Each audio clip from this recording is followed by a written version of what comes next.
Tapi matahari di sana terbit, terbenam, terbit di sana pagi-pagi. Kenapa ini begini? Nak tunjuk, gocangi lagi. Masih nak tunjuk, berarti salah ini kompasmu. Nah, belum diislamkan. Lebih kau lihat itu matahari terbit. Di mana? Lawannya itu. Bagaimana kalau di atas perahu ki?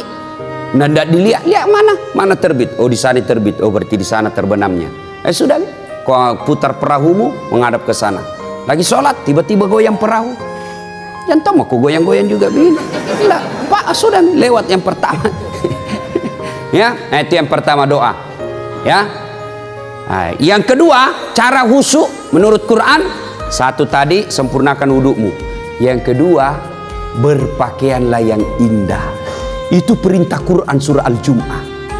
Cuma kita kadang kalau sholat ki, pakaian biasa saja. Nah, setan goda ki itu. Coba dia.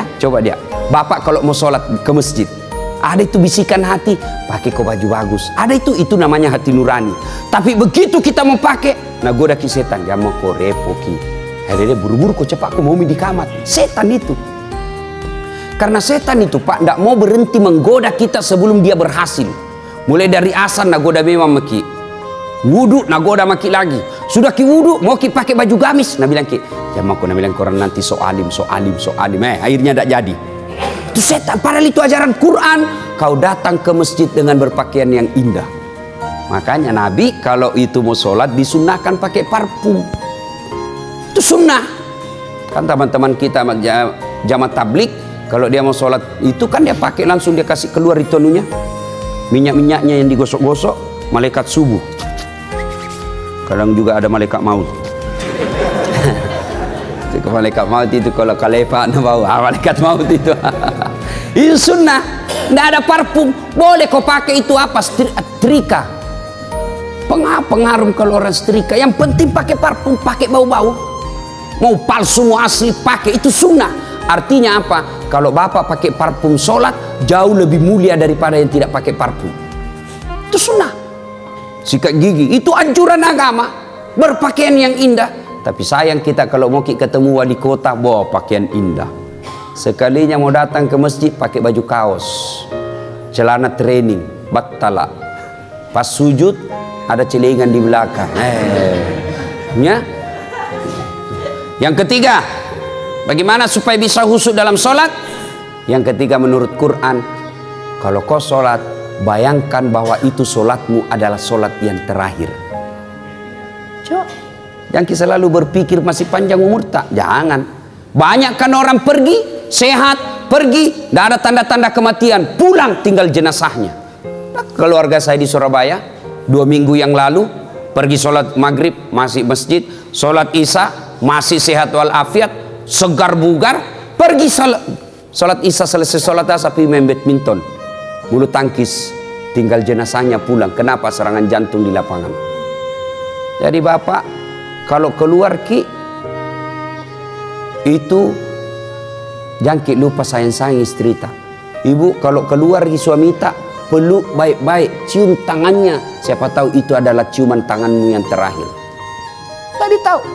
Makanya kalau pergi suami tak cari uang, ibu doakan ki selamat. Jangan suamimu pergi cari uang kau pergi gosip. Baru 15 menit pergi suaminya, pergi Tommy dia tawaf di komplek. Nah kelilingi semua. Alasan jogging-jogging tapi cari informasi. Itu penyakitnya perempuan. Tuh. Mana ustaz na gosip tong. Nah lihat kata adik, dia bilang, itu baju waktu na di YouTube.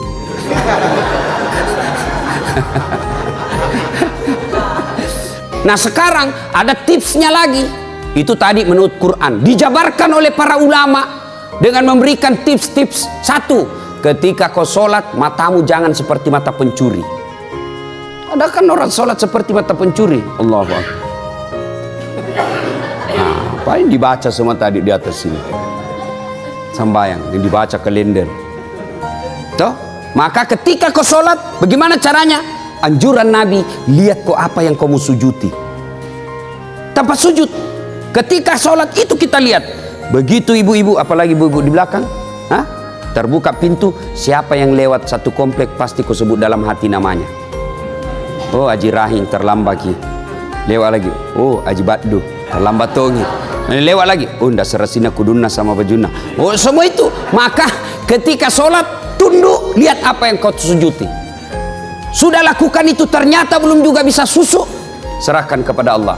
Apa? Itu bisa bagian ada pengurus masjid tidak mau pakai karpet. Kenapa? Karena karpet ada gambar-gambarnya. Nah lihat misalnya Masjidil Haram, nah bayangkan lagi tuh masjid. Pernah sudah. Tapi sebaiknya kalau banyak pensiun di dalam pakai karpet. Kenapa? Lutut nah kodong. Dah kalau turungin lutut ketemu tegel pasti kalah lutut. Ya, nah, maka dikasih yang empuk-empuk ya. Nah, itu mata jangan terlalu banyak gerak. Yang kedua, jangan berkeliaran. Yang kedua, cara prakteknya yang dulu. Ketika sholat jangan terlalu banyak gerak. Bapak saudara-saudara sekalian, berikutnya lagi, ketika sholat usahakan yang kita baca kita paham. Jangan dulu terjemahkan per ayatnya, pahami saja kesimpulannya itu ayat. Halo ibu-ibu, siapa yang hafal Al-Fatihah dengan terjemahannya? 2 ji. Berapa tahun maki sembayang? Kita bedek bapak-bapak. Yang hafal Al-Fatihah dengan terjemahannya angkat tangan. Coba 4 ji.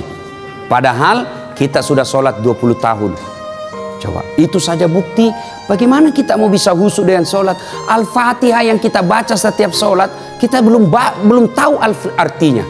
Paling tidak kesimpulannya saja itu ayat. Maka supaya bisa khusyuk dalam sholatnya, usahakan apa yang kita baca, kita paham ayat itu. Nah ini ya, maka ini doa yang pertama. Allahumma inni a'udzubika min qalbin la yahsya. Ya Allah, lindungilah saya dari hati yang tidak bisa khusyuk. Yang kedua, isi dalam doa ini, Allahumma inni a'udzubika min qalbin la yahsya wa min nafsin la tasba. Dari nafsu yang tidak pernah puas. Ini menyiksa manusia ini. Nafsu yang tidak pernah puas. Dunia diperbudak oleh dunia. Coba maki. Punya mobil, punya motor, mau mobil. Punya mobil, mau 2. Sudah 2, mau 3. Sudah punya 3, dia cari lagi yang harganya lebih mahal lagi. Itu perbudak dunia. Nafsu yang tidak pernah puas. Kalau orang punya nafsu yang tidak pernah puas, maka dia tidak akan pernah kaya. Dia akan merasa miskin terus.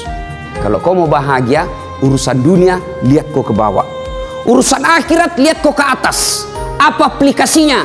Contoh, kita yang punya mobil, alhamdulillah, ada di mobilku, mana mau mobil tua, tetanggaku motor ji.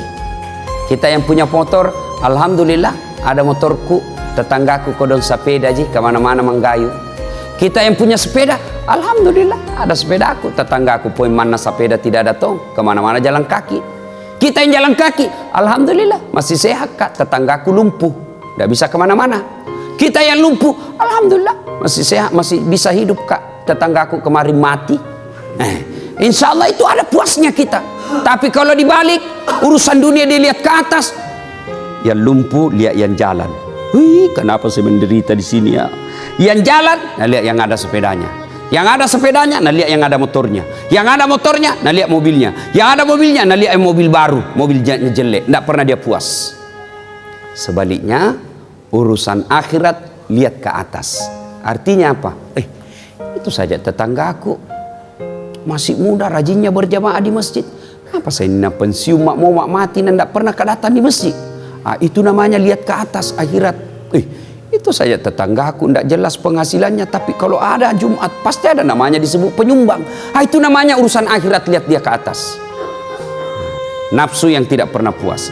Kalau nafsu yang tidak pernah puas, maka yakin itu yang membuat kita menderita. Isi yang ketiga, Allahumma inni a'udzubika min qalbin la yahsya wa min nafsin la tasba wa min ilmin la yanfa. Ya Allah, lindungilah saya dari ilmu yang tidak bermanfaat. Banyak orang pintar tapi belum tentu bermanfaat buat dirinya. Maka kita berdoa, lindungilah saya dari ilmu yang tidak bermanfaat. Mana ilmu yang tidak bermanfaat? Ilmu yang semakin menjauhkan kita dari Allah.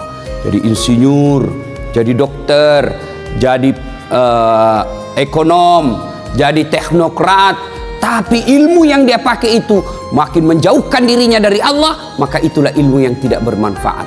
Maka itu dia ajarkan kita doa, ya Allah, berikanlah saya ilmu yang mampu aku amalkan. Nah, jangan sampai ilmu yang kita pikul, ilmu yang tidak mampu kita aplikasikan. Ini berat buat ustadz. Ini khusus doa sebaiknya diulang oleh ustadz. Kenapa? Karena kami penceramah beda dosanya ketika melakukan dosa dengan anak muda yang anak milenial. Sama-sama berdosa, sama jenis dosanya. Dosanya kalau ustadz berlipat-lipat ganda. Lima takuluna ma la taf'alun, kata Al-Quran. Kenapa kau katakan padahal kau yang laksanakan? Di akhirat nanti lebih besar dia hukumannya. Kenapa?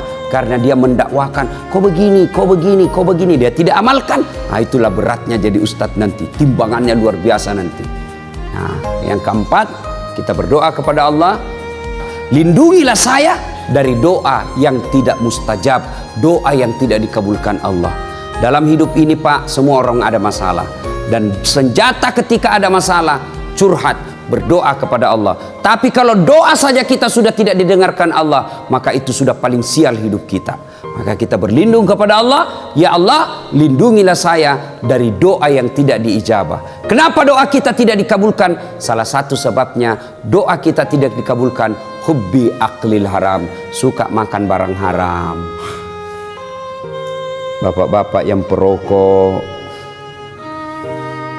berapa ke itu satu bungkus? Berapa sina? Berapa? 12, ada juga 16, ada 20 toh. Ada lagi yang kuliah rokok aneh-aneh, pendek sekali kuliah. Bulan lalu kuliah itu pendek begini putih. Kuliah harganya deh lebih 20.000. Bayangkan itu, ada kawan saya punya komunitas namanya infak beras. 1000 ji orang kasih satu hari. Berapa puluh orang nak kasih anak yatim nak kasih makan 1000 ji. Rokok 20.000. Bayangkan. Kenapa doaku tidak dikabulkan Allah Ustaz? Merokok Ki. Iya. Berapa itu berapa satu bungkus? 20. Berarti 20 kali Ki satu hari bikin dosa. Mana rokok? Siapa bilang haram itu rokok? Kalau kita bilang baik ji itu rokok, kalau kita yakin itu rokok baik, sebentar nanti selesai ke salat subuh, panggil anak tayang SMP sama SMA sini kok nak, Tiko beli rokok, kita merokok sama-sama di sini. Mau Ki kira-kira Pak? Mau Ki kira-kira di depannya anak tak merokok? Pasti tidak mau Ki. Mana mau kita bilang, mana mau nak kepak kalurut jangku merokok aku tampelin kau itu. Nah, karena kita yakin itu rokok jelek. Maka saya doakan Ki ini yang hadir, mudah-mudahan berhenti makin merokok. Lebih baik itu pembeli rokok tak kita tabung. Niatkan Ki kasih umroh tetangga tak yang miskin. Itu lebih berpahala daripada ini.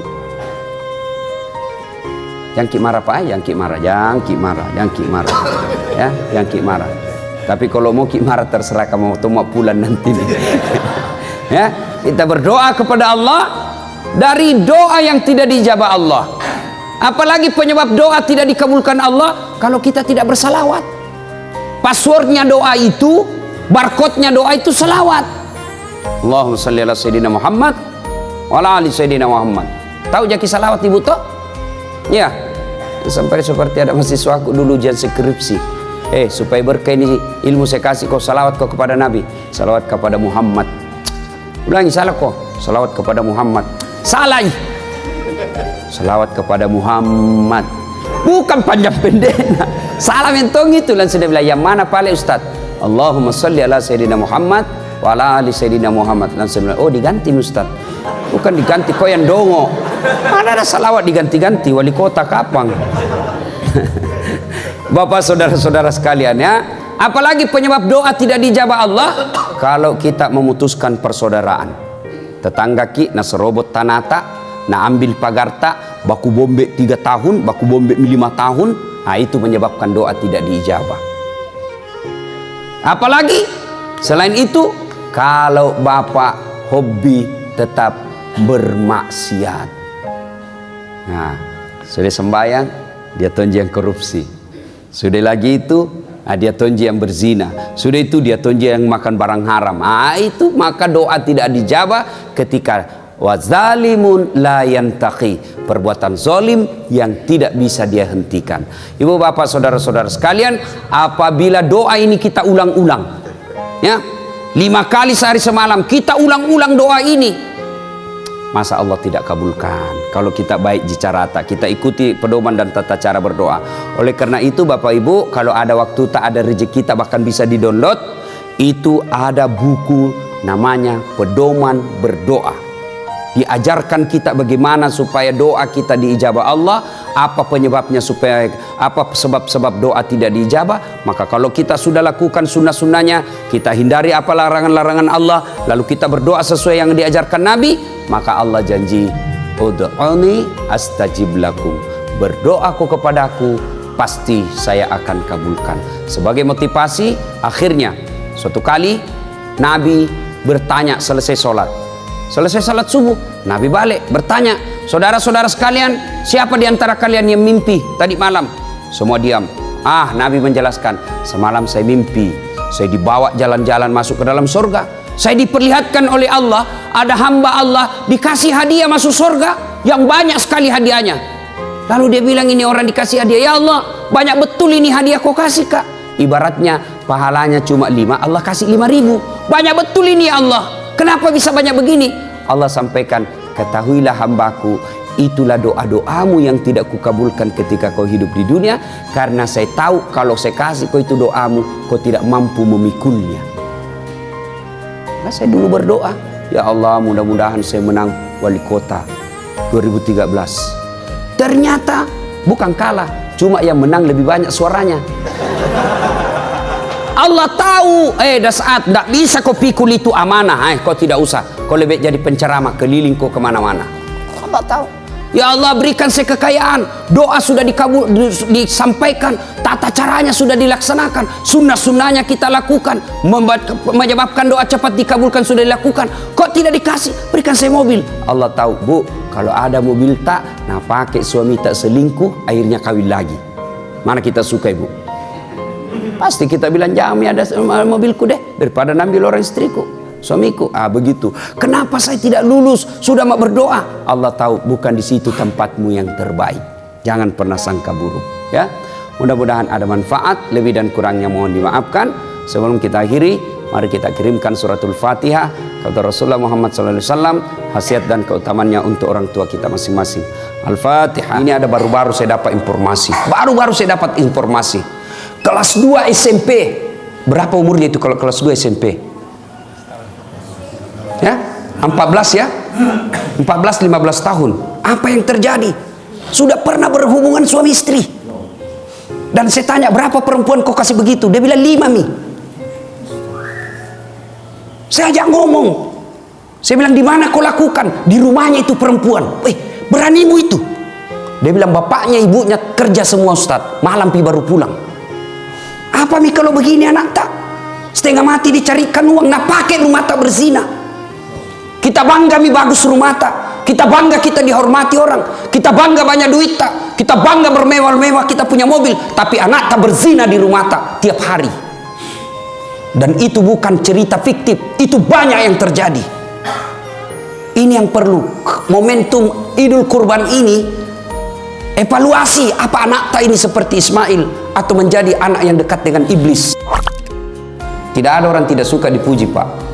Maka salah satu amalan yang baik dalam memelihara persahabatan, puji teman. Tadi saya baru tiba sama Haji Hayat, langsung kena puji. Wah, Ustaz ini kalau datang Kalimantan tambah muda lagi. Ku tahu padahal begitu Tommy caranya berterima kasih saya datang. Suka memuji-muji dan orang sebut suka puji, Pak. Kalau kita ketemu, tambah muda ki dalam hatiku. Bagaimana caranya saya tambah muda, nah tambah umurku? Tapi kan orang senang meskipun kita tahu nak bohongi ke orang, tapi kita senang. Itu senangnya orang dipuji. Sama juga sekarang ini anggota DPR. Yang caleg-caleg itu kalau ada orang bapak-bapak tiba-tiba sok kenal sama kita, akrab, senyum kiri kanan, pasti hampir bisa dipastikan dia caleg. Nah, anggota DPR kan juga begitu, bagi-bagi kartu nama sebelum dipilih. Pilih kak bos, pilih kak. Gampang itu, satu komplek, aman komplek nanti. Begitu terpilih, nah ganti nomor HP-nya. Ini Ibrahim alaihissalam setelah beberapa tahun menikah dengan Siti Hajar tidak punya anak. Lalu Siti Hajar berkata, bang, mak bene siki, kau maki lagi. Ya Siti Sarah, bang, menikah ki lagi. Abang ini kan nabi, harus ada penerusnya. Nabi bilang Nabi Ibrahim, jangan mindek, ndak enak kalau lukai perasaanmu. Kalau ini takdir kata, apa ya boleh buat? Nabi bilang tidak, nikah ki lagi. Ini hebatnya Ibrahim alaihissalam pak, disuruh menikah sama istrinya tidak mau. Kalau kita dilarang sama istri, coko-coko. Beberapa saat kemudian Ibrahim, oke lah, kau desak saya terus, baiklah. Kalau begitu, tapi Nabi bilang Siti Sarah, saya carikan kok. Nah, ini menunjukkan bahwa perempuan tidak ada yang ikhlas 100%. Kalau dia ikhlas, ini kama kita palek terserah mana kita suka. Tapi Siti Sarah berkata, saya carikan ki. Nah bilang Ibrahim alaihissalam, siapa mi? Dia bilang, jamu jauh-jauh. Siapa? Itu mau pembantu Siti Hajar. Oke. Alhamdulillah menikah. Setelah menikah dengan Siti Hajar, Ibrahim alaihissalam alhamdulillah hamil. Dan beberapa saat kemudian Siti Hajar baru juga hamil. Nah, setelah dia suruh nikah istrinya, suaminya baru hamil. Nah, kalau ada ibu-ibu mendengar ini, tidak punya anak sampai sekarang, bertahun-tahun tidak punya anak, coba terapinya ini Siti Hajar. Suruh kawin lagi suami tak. Siapa tahu dengan keikhlasan itu Allah kabulkan doa tak, sehingga bisa juga hamil. Tidak ada mustahil kalau Allah yang mau. Bukan dokter ahli kandungan yang tentukan, tapi Allah. Mudah-mudahan keikhlasan tak itu taat. Sudah, mudah-mudahan Allah buka kita punya rezeki untuk punya anak. Ibu bapak saudara-saudara sekalian, akhirnya Ibrahim alaihissalam dengan Siti Hajar lahir anaknya bernama Ismail. Inilah keturunan orang Islam. Kemudian Ibrahim alaihissalam dengan istrinya Siti Sarah lahir anaknya Ishak. Inilah keturunan orang Yahudi. Nah, kemudian beberapa saat setelah punya anak, Ibrahim alaihissalam tanggal 8 Zulhijjah. 8 Zulhijjah mimpi. Dalam mimpinya Allah tagih janjinya. Ibrahim, pernah kau dulu nasar toh? Kalau ada anakmu kau potong. Sekarang wujudkan janjimu, panasai. Wajah indramu. Ibrahim tak bangun. Ini wahyu atau mimpi? Kalau wahyu, kenapa anak disuruh potong? Kalau mimpi, kenapa jelas sekali? Berpikir Ibrahim alaihissalam. Maka tanggal 8 Zulhijjah buat kita sekarang disebut hari Tarwiyah atau hari berpikir-pikir. Tanggal 9 Zulhijjah tidur lagi, mimpi lagi. Ibrahim, bayar utangmu. Ibrahim terbangun. Ibrahim punya kesimpulan, ini bukan mimpi, ini wahyu. Ibrahim alaihissalam tanggal 9 Zulhijjah yakin bahwa ini perintah Allah. Maka tanggal 9 Zulhijjah sekarang ini bagi kita disebut hari Arafah atau hari keyakinan. Nah, tanggal 10 Zulhijjah dipanggillah anaknya Ismail alaihissalam. Waktu itu umurnya tidak dijelaskan dalam Quran berapa tahun, tapi Quran hanya menjelaskan Ismail alaihissalam waktu itu sudah pandai membantu bapaknya. Macan suruh. Kira-kira kalau umur sekarang 12-13 tahun. Ismail alaihissalam dipanggil. Nah, ada ini yang mau saya kasih tahu Ki. Apa itu Pak? Saya diperintah Allah untuk menyembelih kamu. Bagaimana menurutmu? Kira-kira kalau anak milenial Pak dikasih tahu begitu sekarang, anak tadi rumah Pak, apa kira-kira nak jawab kami? Pasti nak jawab, ngapa anak ke? Nenekku mo. Dia sudah tua, sedikit lagi mati. Ini cocok tawa, benar tawa ini namanya anak pintar tapi tidak soleh. Nah bilang, kenapa anak saya itu nenekku sakratil maut nih? Itu mau potong, jangan saya masih muda. Ismail alaihissalam mendengar ini, apa jawabannya? Pak, kalau ini perintah Allah, jangan ragu, laksanakan. Insya Allah bapak akan mendapati saya menjadi anak yang sabar, anak yang soleh. Kira-kira begitu Umar di ayatnya itu, kulupa Umar. Apa kira-kira ayatnya itu Umar? Hah? Hah? Hai, baca dulu deh supaya anda dengar semua ustaz di sini. Tabe. Ya. Ya. Satajiduni insyaallah minas shalihin. Nah, Masya Allah ya. Jadi bapak akan mendapati saya menjadi anak yang sabar, bukan anak yang pintar, anak yang sabar. Subhanallah. Nah, akhirnya Nabi bilang Ismail, tapi tunggu dulu Pak. Sebelum dieksekusi itu ada beberapa permintaanku. Satu, tolong sembelih saya pakai pisau yang sangat tajam. Nah, ini bagi bapak-bapak yang bertugas nanti menyembelih, etika menyembelih binatang pakai pisau yang sangat tajam. Jangan pisau abal-abal. Dan bapak-bapak yang suka makan ayam potong, hati-hati. Ternyata banyak tukang ayam potong sekarang tidak bismillah kalau nak potong. Ada malah nak potong Pak 50 ekor ayam nak potong satu kali di bismillah. Nah, bilang saja bismillahirrahmanirrahim kali 50. Bisa itu satu-satu bos. Ambil jalan praktis. Tak boleh. Hati-hati Pak. Nah, Ismail alaihissalam lalu berkata lagi yang kedua, tolong nanti kalau bapak potong saya tutupi matata, pakai tutupi. Kenapa? Saya takut kalau bapak tidak tutup, tidak tega Ki kalau kita lihat Kak. Yang ketiga Pak, tolong ikat tangan dan kakiku supaya saya tidak meronta-ronta. Kalau sakit itu pasti saya meronta-ronta. Tolong ikat kaki dan tanganku. Dan yang keempat, jangan sampai ada bajuku kena darah. Nah lihat mamaku kodong naik kak sedek. Dan yang kelima, besok lusa kalau saya sudah meninggal, jangan ada anak lewat depan rumahku seumuran saya supaya mamaku tidak lihat dan tidak naik kak kodong. Baiklah. Tanggal 10 Zulhijjah, lalu Ibrahim alaihissalam berkata kepada istrinya Siti Hajar, yang sayangku, kenapa kimak kalau Pak?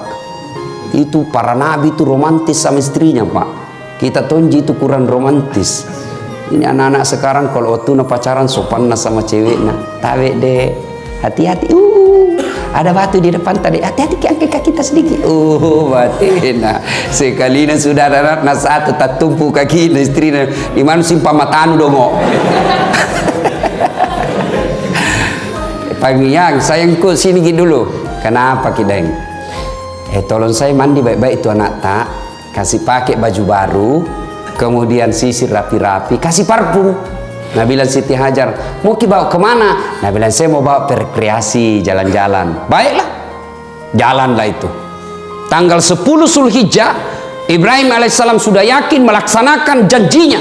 Maka tanggal 10 Zulhijjah kita bagi umat Islam sekarang disebut hari An-Nakhar atau hari melaksanakan janji. Nah sudah jalan. Begitu jalan menuju ke penyembelihan, wah setan kepanasan. Panik ini setan. Wah ya Ibrahim ini mau betul nak potong anaknya, gagal saya goda ini. Akhirnya Ibrahim dia datangi, iblis datangi Ibrahim. Dia goda Ibrahim. Ibrahim, mau kopi mana? Mau aku potong anakku. Terlewat-lewatmu itu. Lihat aku dulu, balik aku dulu ke belakang. Lihat itu anakmu, lucu-lucunya, puluhan tahun kau harapkan, masa kau mau potong? Ibrahim alaihissalam, dia aku banyak bicara di situ. Kalau bahasa kita ya. Aku jadi cari tamun tueng. Nambil batu Ibrahim alaihissalam, dia lempar Ibrahim, iblis. Ibrahim lempar iblis, puah, kena kepalanya, sampai maros balik lagi. Sudah gagal goda Ibrahim. Dia datang ke istrinya. Hajar, kau tahu Ji mau udah bawa pimana anakmu? Kau tahu Ji? Boleh jalan-jalan. Longok kok, masukmu. Apa tolok-tolok itu suamimu? Jangan kesambaran kau bilang situ deh. Kenapa? Mau nak potong itu anakmu. Kenapa bisa? Katanya perintah Tuhannya. Apa? Perintah Tuhannya beda. Dengar ini Siti Hajar berkata, iblis, jangan kau banyak bicaramu di situ. Jangankan anakku, saya pun siap dipotong kalau itu perintah Allah. Dilempar juga, pak, kena sampai pangkep balik lagi. Nah bilang iblis deh, lebih hebat lagi dari suaminya ini. Dia susah ditangkis. Dia bilang jangankan anakku, saya juga siap dipotong kalau itu perintah Allah. Gagal, tidak, iblis tidak putus asa. Nah datangi lagi Ismail lagi nagoda. Mas bro, anak-anak gaul tuh ada udah urusan tuh. Singgah dulu. Apa cikali? Kau tahu mau ke mana bapakmu? Di jalan-jalan. Dia bilang, toloko. Napa toloko itu? Sambarang mana ada orang tua patol-tolo anaknya. Mau kau nak potong? Kenapa bisa? Bisa itu bapakku potong nggak? Dia bilang katanya perintah Tuhanmu. Kalau ini perintah Allah, jangan kau banyak bicara di situ. Ambil juga batu dan lempar kena mata kanannya, picok. Apakah bahasa Indonesia itu picok? Itu picak apa? Rusak matanya sebelah kanan, kena kepalanya, lari iblis. Ini yang diabadikan kita dan umat Islam menjadi ritual pelaksanaan ibadah haji, yaitu melempar 3 jumroh. Jumroh Aqabah, Ula, Usta. Setan besar, tengah, kecil. Ada beda ini cerita, tidak tahu benar atau tidak. Jamaah haji Indonesia pergi melempar, nah lihat itu dinding mau lempar, nah bilang ini setan patol-tolo selama ini. Iya minne patol-tolo terus kayak ini. Nah ambil batu, nah lempar, nah bismillah, Allahu Akbar, pok. Pas nah lempar kembali itu batu, hampir kena kepalanya. Nah ambil itu batu, ada tulisannya sesama setan dilarang saling melempar. Dia bilang kok dah lah di Indonesia temangki, di sini nu lempar kak. Saudara-saudara sekalian, akhirnya iblis pergi. Nah, Ibrahim alaihissalam sudah baringkan anaknya. Lalu dibaringkanlah, dirapatkan di pipinya di tanah. Ibrahim alaihissalam sudah dia tutup matanya, kemudian mulailah dia gorok lehernya anaknya. Nah, ini tempatnya, wallahu alam benar atau tidak. Itu kalau kita pergi umrah atau haji, ya, setelah kita pulang wisata dari Arafah sampai di Mina, biasa itu ustadz atau mutawib tak tour leader tak bilang, bapak-bapak di sebelah kiri setelah istana ada di atas bukit yang seperti pos-pos satpam. Disitulah tempatnya Ismail alaihissalam dipotong. Wallahu alam benar atau tidak. Yang belum ke sana saya doakan mudah-mudahan segera ke sana melalui Pak Hayat atau saya mau.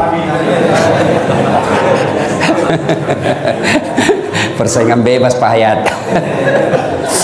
Sudah ya, sudah sampailah. Nah, dibaringkan, mulailah digerek. Nah, ketika digerek tangan lehernya, tidak mempan. Nah bilang anak tak, nah bilang Ismail, kau main-main ki kapan Pak? Tidak, ku keras ini. Nah bilang, barangkali tidak tajam pisau tak? Dia ambil pedangnya, dia hantamkan ke batu. Pecah. Nah bilang batu keras pecah, lehernya ini lembut kok tidak dimakan. Lalu Nabi bilang Ismail alaihissalam, tunggu, ulangi lagi Pak, ulangi lagi. Ibrahim sudah mau potong kedua kalinya. Dia bilang tunggu dulu Pak. Ismail alaihissalam bilang tunggu dulu Pak. Apa lagi nak? Lepaskan ikatan kaki dan tanganku. Jangan diikat Kak. Kenapa? Kalau saya diikat seperti ini, nanti Allah menilai saya tidak ikhlas. Lepaskan saya supaya saya kelihatan ikhlas melaksanakan perintah ini. Baiklah nak, dilepaslah. Dipotong kedua kalinya, tidak mempan juga. Lalu pada saat Ibrahim alaihissalam dia gerek anaknya, Allah kumpulkan seluruh malaikat. Malaikatku, sini kau, lihat kau semua ini manusia.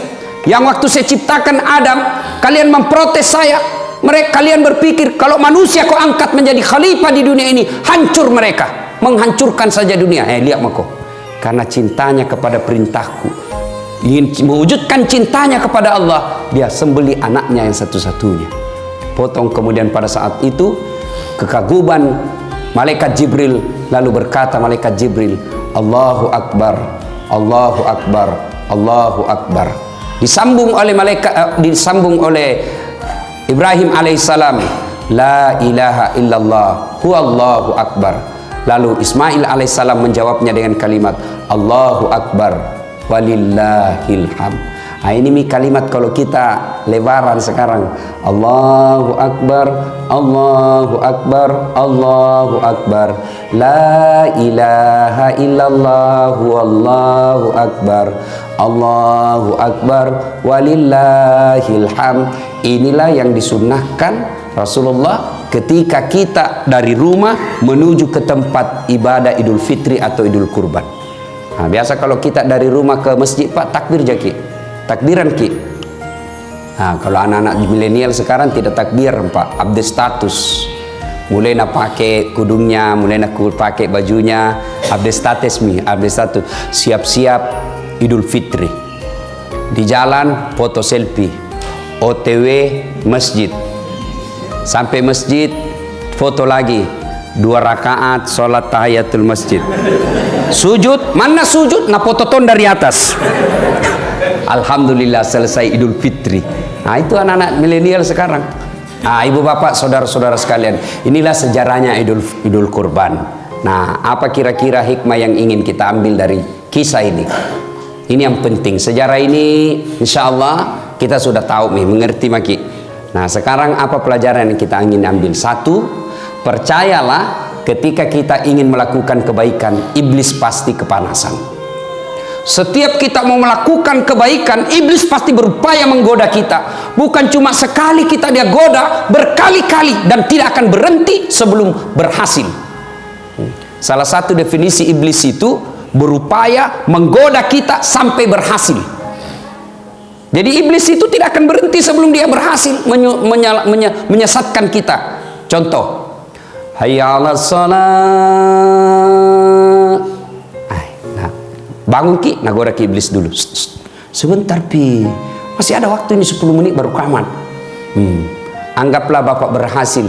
Bangun, jangan pikir setan berhenti di situ. Nagoda ki lagi. Apa nabisik ki? Dingin, wudhu ke subuh tuh, dingin. Akhirnya apa? Wudhu kita tidak sempurna, buru-buru kita. Percayalah ketika wudhu kita batal, maka tidak sah kita punya sholat. Nagoda ki, anggaplah wudhu sangat bagus. Nagoda ki itu langsung bunyi handphone tak. Bunyi handphone, langsung bunyi, kita wudhu sambil terima handphone. Yo, sebentar pi, di mana ki warung kopi sebentar? Yo sama makin nanti, tunggu mana? Nah coba, wudhu, sah wudhu kita, tapi dia berupaya untuk tidak menyempurnakan. Kenapa? Supaya kurang pahala tak. Anggaplah kita berhasil wudhu dengan baik, nagoda ki lagi, sampai di masjid. Nah lihat timer, hampir wikomat, dah cukup itu 3 menit, duduk mako jam salah doa tayi. Dia goda terus kita. Anggaplah kita berhasil sholat dengan baik, setan putus asa, tidak, nagoda ki lagi, dia mau pakai surah pendek, Fatihah mau saja. Anggaplah kita berhasil baca Fatihah dengan baik, dengan surah pendek dengan baik, gerakannya lagi nak ganggu iki. Sudah gerakan dengan baik, jangan pikir setan mundur sampai di situ. Nagoda ki lagi, nabi ki, tidak ada kalahku dalam masjid ini. Kau paling soleh, yang lain salah ngasih. Itu salah cara takbir itu, salah caranya itu letakkan jari, semua salah itu. Akhirnya dalam hati kita muncul ujub, mau dibilang, mau diborro, dia bilang, iya tahu, saya paling soleh di sini. Masuk iblis. Auzubillah min dzalik. Nah, percayalah Bapak Ibu sekalian, termasuk sekarang Idul Kurban. Mau ki berkurban, iblis menggoda kita. Kambing 2 juta itu mahal. Bisa aku lagi kasih anakmu untuk bimbingan belajar. Setan masuk di situ. Bagaimana berupaya segala cara agar kita gagal. Makanya ketika iblis sudah menggoda kita, Allah kasih senjata. Senjatanya apa? Kalimat istighfar. Astaghfirullahaladzim wa atubu ilaihi. Ketika Nabi Isra Mi'raj, Nabi makin jauh, makin dekat, ada cahaya kayak api, makin dekat, maka Nabi melawannya dengan kalimat astaghfirullahaladzim wa atubu ilaihi. La ilaha illa anta subhanaka inni kuntu minadz zalimin. Itu kita baca. Adik-adik di kampus lagi duduk-duduk, tiba-tiba lewat cewek cantik, tertiup angin roknya, kelihatan betisnya. Seumur-umur tidak pernah lihat betis cewek. Putihnya. Apa diucapkan, Dek? Apa? Alhamdulillah. Subhanallah. Maha suci Allah yang telah menciptakan keindahan itu. Ternyata masih dilihat juga. Sudah berkedip mata, palingkan pandangan, lalu ucapkan astagfirullah. Itu kedipan mata batasnya itu rezeki. Kalau tidak disengaja, kalau sudah berkedip, palingkan pandangan, jangan tahan pandangannya. Astagfirullah, bukan taubat itu cikali. Sudah, inilah hikmah pertama, bahwa harus selalu diingat ketika kita mau melakukan kebaikan, iblis pasti berupaya menggagalkan. Maka melawan godaan iblis itu dengan kalimat istighfar. Astaghfirullahaladzim wa atubu ilaihi. Suatu ketika datang anak muda bertanya kepada Nabi, ya Rasulullah, saya berbuat dosa. Maka Nabi berkata, bertaubatlah, tapi kuulang lagi. Nabi berkata, tobat kau sedek, tapi kuulang lagi, tobat lagi. Buat iblis sampai putus asa untuk menggodamu. Nabi lagi ini anak muda, jadi dosaku jadi besar. Ketahuilah ampunan Allah jauh lebih besar daripada dosa-dosamu. Itu enaknya Tuhan tak. berdosa ki, datang ki, bertobat. Bukan marah-marah itu Allah kalau kita datang bertobat. Malah Allah janji kita, innallaha yuhibbut tawwabina. Saya cinta kepada hambaku yang bertobat. Beda kita manusia. Bapak datang minta maaf sama saya, barangkali saya maafkan ki, tapi masih ada syaratnya. Ustaz, maafkan kak di, kenapa? Dulu waktu pilwali itu kita suruh kak bikin baleho 10. Iya, 7 jiku bikin Ustaz, 3 hilang. Saya maafkan kok bos, tapi jangan lagi lewat depan rumahku. Masih ada buntutnya Pak. Kalau Allah, kita bertobat, datang banyak dosa, Allah janji kita, saya cinta kok. Innallaha yuhibbut tawwabina. Ibu bapak saudara-saudara sekalian, hikmah yang kedua dari kisah ini, bahwa ternyata aset yang paling berharga itu anak yang soleh. Coba, saya tadi dalam sholat, waduh sempat menetes air mata saya. Luar biasa, saya ingat orang tua saya dengan kejadian tadi. Pak Imam, Ustadz Ikhwan, langsung ada si Ananda Umar. Baru belum dilupa Umar, baru ada gejala-gejala. Langsung Umar masuk luruskan bacaan. Subhanallah. Pak, apa bapak tidak bangga punya anak seperti itu? Jangan kita terlalu bangga kalau bahasa Inggris dia anak tak pintar. Jangan kita tahu aja aku itu anak Ustaz masih SD pintar bahasa Inggris. Awal aja kau bahasa Inggris. Itu makin di Inggris, anak-anak di sana bahasa Inggris semua. Betul kak. Dari kecil sampai pikun orang di sana bahasa Inggris semua. Nggak jago itu pak. Banyak yang begitu. Kursus bahasa Inggris mulai dari kelas 4 tahun bahasa Inggris, 10 tahun masih bahasa Inggris. Jangan kalau berdoa juga nanti tidak jadi bilang, oh my God, please help me, my father. Taleka. Tak begitu juga orang berdoa. Kenapa? Jangan makal anak muda. Serius kayak ini bos. Alhamdulillah ibu bapak adik-adik sekalian ya. Saya langsung ingat orang tua saya. Masya Allah. Bapak saya itu kodon tidak pernah belajar agama. Ibu saya juga tidak pernah belajar agama. Sekolah pun tidak cukup, hanya pandai membaca dan menulis. Apa yang membuat saya kadang-kala tersentuh? Apa kita tidak bangga Pak? Orang tua tak tanya ki agama lalu kita jelaskan. Nah tanya, nak, yang kasih podang na ihe, dek garek nawat di tempat tepak kuku kumeluk ki makaroba. Lalu kita jelaskan. Itulah bantuan kita kepada orang tua kita, menunjukkan dia jalan yang lurus. Apa kita tidak bangga Pak punya anak ketika kita butuh pengetahuan agama, dia hadir memberikan pengetahuan itu. Itu kekayaan tak paling berharga. Harta, emas, rumah, mobil tidak ada gunanya ketika kita sudah mati dan tidak bisa meluruskan iman kita, itu malah bisa menyesatkan kita itu harta. Tapi anak yang soleh dan soleha Pak, bangga maki Pak. Insyaallah. Pakai itu tidak bangga. Begitu kita, oh tidak begitu caranya nak, mak begini cocoknya. Subhanallah, pada usia senja orang tua kita arahkan ke agama yang lebih dekat dengan Allah Subhanahu wa taala. Nah sekarang orang tua hati-hati didik anak sekarang Pak ya. Siapa yang didik anak tas sekarang? Handphone. Siapa yang didik anak tas sekarang? Warnet. Siapa yang didik anak kita sekarang? TV. Auzubillah min zalik. Saya doa mudah-mudahan tidak begitu anak tak Pak. Ini ada baru-baru saya dapat informasi. Baru-baru saya dapat informasi. Kelas 2 SMP. Berapa umurnya itu kalau kelas 2 SMP? Ya? 14 ya? 14-15 tahun. Apa yang terjadi? Sudah pernah berhubungan suami istri. Dan saya tanya, berapa perempuan kau kasih begitu? Dia bilang 5 mi. Saya ajak ngomong. Saya bilang, di mana kau lakukan? Di rumahnya itu perempuan. Beranimu itu. Dia bilang, bapaknya ibunya kerja semua Ustaz, malam baru pulang. Apa mi kalau begini anak tak? Setengah mati dicarikan uang, nah pakai rumah tak berzina. Kita bangga mi bagus rumah tak. Kita bangga kita dihormati orang. Kita bangga banyak duit tak. Kita bangga bermewah-mewah, kita punya mobil. Tapi anak tak berzina di rumah tak tiap hari. Dan itu bukan cerita fiktif, itu banyak yang terjadi. Ini yang perlu momentum Idul Kurban ini, evaluasi apa anak tak ini seperti Ismail atau menjadi anak yang dekat dengan iblis. Tak ada gunanya anak tak tinggi sekolahnya kalau dia jauh dari agama. Begitu kita masuk di kubur, siapa yang doakan kita? Masuk di kubur, siapa doakan kita? Saudara tak? Jangan maki harap. Tanya diri tak masing-masing. Pernah tak kita doakan adik tak dalam 24 jam? Pernah kita doakan saudara tak dalam 24 jam? Jarang. Saya saja nak minta pi saudaraku baru saya doakan. Doakan kak dia? Ah iya gampang nih. Tapi ibu bapak lah yang selalu kita doakan setiap sholat ki. Orang tua tak ji. Nah kalau anak tak tidak tahu sholat, orang tua anak tak tidak pernah datang ke masjid berjamaah, anak tak tidak pernah kita dengar mengaji. Bayangan itu pak, di kuburan nanti sengsara hidup tak. Ayo, jangan sampai anak tak. Kita ini orang tua kan kadang gagal wujud cintanya baik, sayang mau nyayangnya anaknya bagus, tapi aplikasinya yang salah. Semangat cintanya kepada anak bagus, tapi cara cintanya itu yang salah. Dibelikan HP-nya smartphone. Itu bapak kalau belikan anak tas smartphone, lalu dia punya data. Oke, tidak ada datanya, tapi dia punya wifi. Dia dapat internet gratis. Saya ini dosen komunikasi. Banyak meneliti soal media. Dan itu amanah tadi mana dapat itu pak? Di mana dia dapat informasi porno-porno? Dari handphonenya.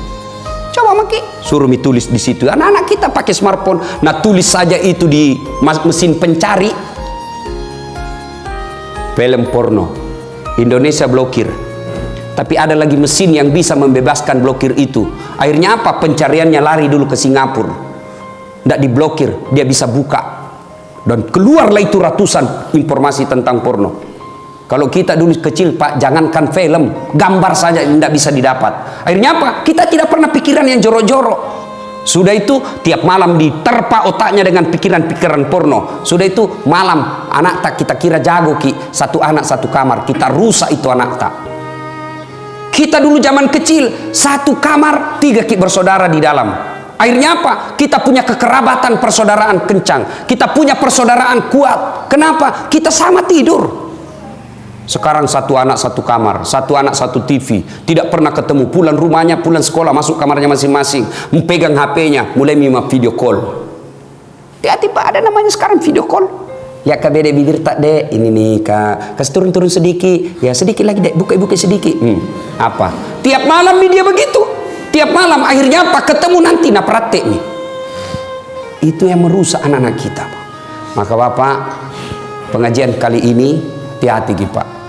Jangan maki kasih smartphone anak tak. Masuk lagi pak. Belum saatnya dia pegang itu. Kasih saja HP 3G. Seperti HP nama mamaku. Miss call G, SMS G, terima G. Ah itu mau saja. 3G juga itu bos. Bapak saudara-saudara sekalian. Yang ketiga hikmah dari pengajian kita ini. Bapak ibu saudara-saudara sekalian. Berkurbanlah. Alhamdulillah. Allah tidak nasuruh jaki potong anak tak. Tapi kambing jina suruh ki sama sapi. Ya kalau nasuruh ki potong anak tanah empat, masih ada pilihan. Potong anakmu, dicari yang mana yang paling dongo ini.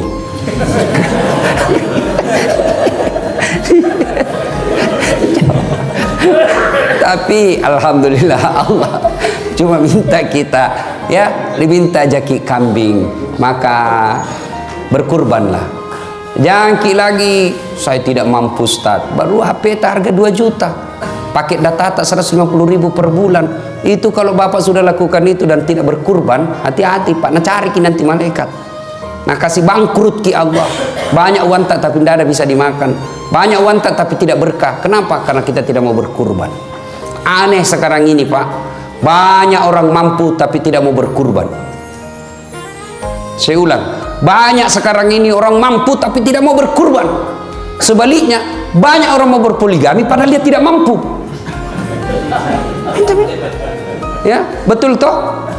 Nah ibu bapak saudara-saudara sekalian, inilah tausiah kita pada taklim kita kali ini. Mudah-mudahan ada manfaat. Saya agak grogi sebenarnya ini, kaku betul saya cara tidak bisa keluar ilmuku. Ada Ustadz Iwan bilang saya jaga diri nanti saya offside. Bapak saudara-saudara sekalian, inilah tausiah kita pada taklim kita kali ini. Sebagai penutup saya ingin menyampaikan firman Allah. Bismillahirrahmanirrahim. Ya ayyuhalladzina amanu dukhulu fis silmi kaffatan wa la tattabi'u khutuwatis syaitan innahu lakum aduwwum mubin. Wahai orang-orang yang beriman, masuklah kalian ke Islam, ke dalam Islam secara sempurna. Jangan Islam pencitraan, jangan Islam karena mau pilkada dan lain sebagainya. Tapi Islamlah secara benar. Wala tattabi'u khutuwatis syaitan, Dan janganlah engkau ikuti langkah-langkah setan, karena sesungguhnya setan itu musuh yang nyata bagi kalian. Mudah-mudahan ada manfaat. Sebelum saya akhiri, ini adik santri, ada yang bisa jawab pertanyaanku. Tadi Nabi siapa yang Ibrahim alaihissalam punya anak? Siapa nama anaknya? Siapa namanya anaknya? Satu? Ismail. Kasih hadiah.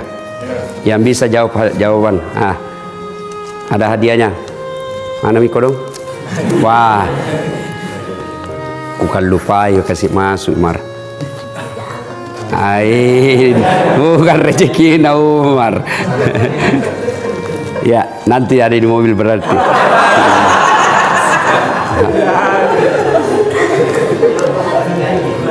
Sudah dijanji tawa. Uang Malaysia mau kukasih Umar. Ya ambil ya, ada rezeki. Uang Malaysia, mudah-mudahan bisa pergi Malaysia Umar. Ya, Bapak, saudara-saudara sekalian, inilah tausiah kita, mudah-mudahan ada manfaat. Satu lagi, apa hikmah dari pengajian tadi ini? Ada 3 dek.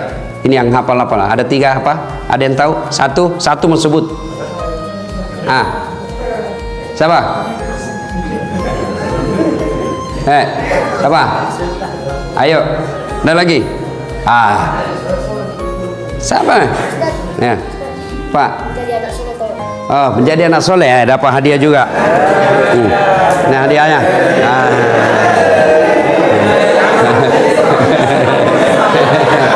Ya, ada lagi. Ini hikmahnya ini Pak, makanya kalau pergi masjid di depan ki duduk. Depan gampang dapat hadiah, yang jauh belai. Itulah hikmahnya, orang di depan itu banyak pahalanya. Ya Bapak, saudara-saudara sekalian, inilah tausiah kita, mudah-mudahan ada manfaat. Lebih dan kurangnya mohon dimaafkan. Nun wal kalami masrun billahi fi sabilil haq. Assalamualaikum warahmatullahi wabarakatuh.